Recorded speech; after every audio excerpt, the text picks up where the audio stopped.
كان فيه قائد جاب أجل أخطر تنظيم عسكري عرفته أوروبا في العصور الوسطى. قائد حلمه ما كانش مال ولا جاه، لكن كان تحرير قدسنا. لما الغرب سمع اسمه ارتعش، ولما دخل المعركة الدنيا كلها سكتت.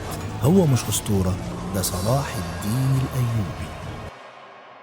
اللهم صل وسلم وبارك على سيدنا محمد. كل زاوية في التاريخ ليها رواية، بس الرواية دي مختلفة، مليانة شجاعة، دهاء، دموع، نصر وخيانة. يلا بينا نبدأ.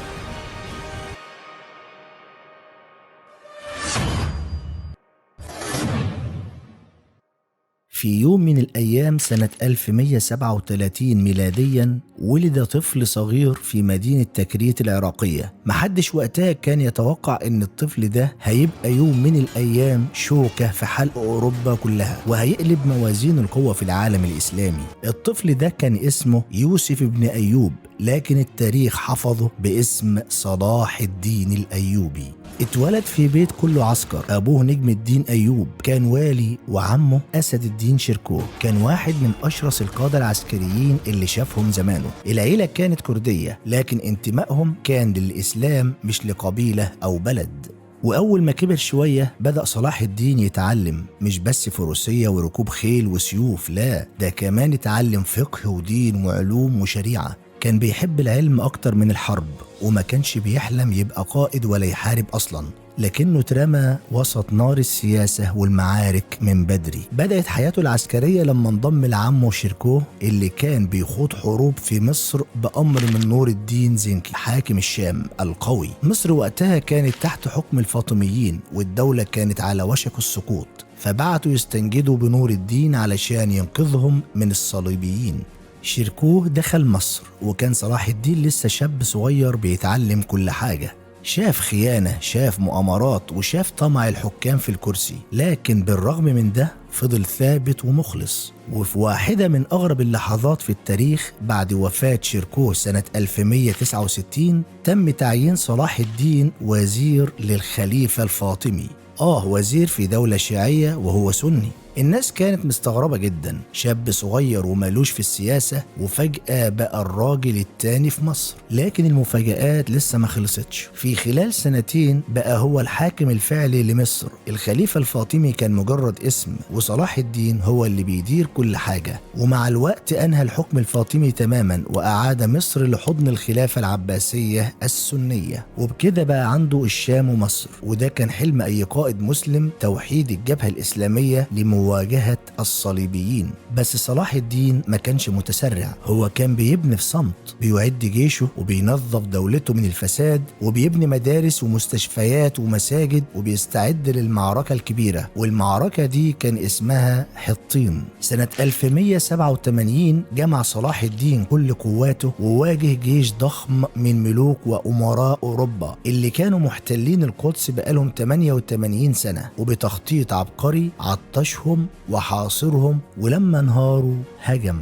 اللي حصل في حطين كان زلزال، جيش الصليبيين اتسحق، والملك جايدي لوزينيان اتأثر، وأرناط أمير الكرك واحد من أشرس أعداء المسلمين اتقتل بإيد صلاح الدين نفسه. ولما دخل القدس بعدها دخلها مش منتقم، بل دخلها كقائد منتصر فاتح راحم.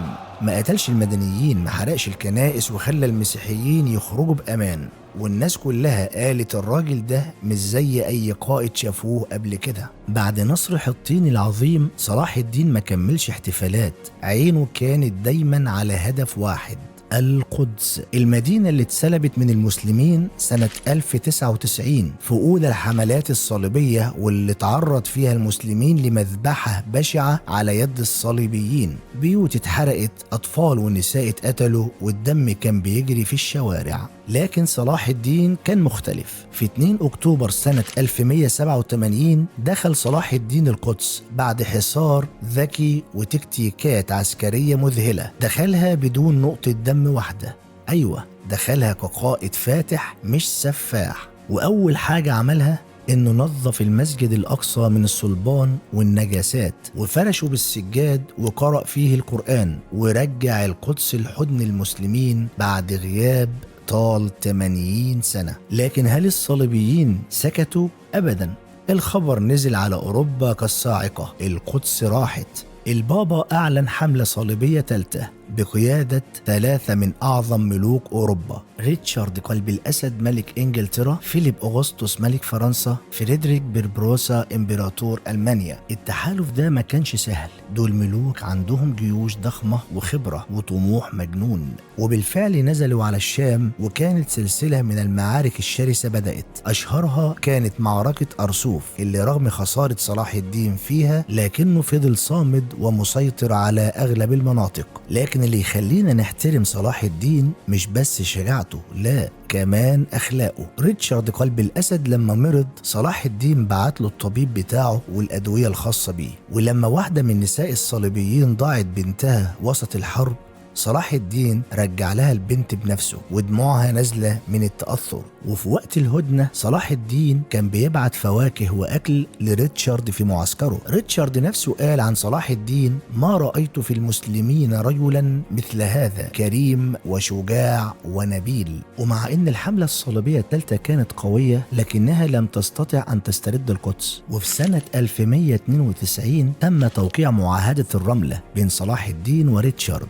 واللي ضمنت ان القدس تفضل في ايد المسلمين، لكن يسمح للمسيحيين بالحج ليها. وبعدها الصراع العسكري انتهى، لكن كانت صحة صلاح الدين بدأت تضعف. وفي سنة 1193 عن عمر 56 سنة رحل القائد ومات في دمشق. ولما جم يفتحوا خزانته لقوا فيها بالكاد 47 درهم فضة ودينار ذهب. مفيش قصور، مفيش أراضي، مفيش كنوز. ده راجل عاش حياته كلها مجاهد، وبنى مجده مش من رمال ولا نفوذ، لكن من الإخلاص والنية. وعلشان كده التاريخ خلد اسمه، والناس لحد النهاردة بتسمي ولادها على اسمه وتفتكره في كل سطر من سطور المجد.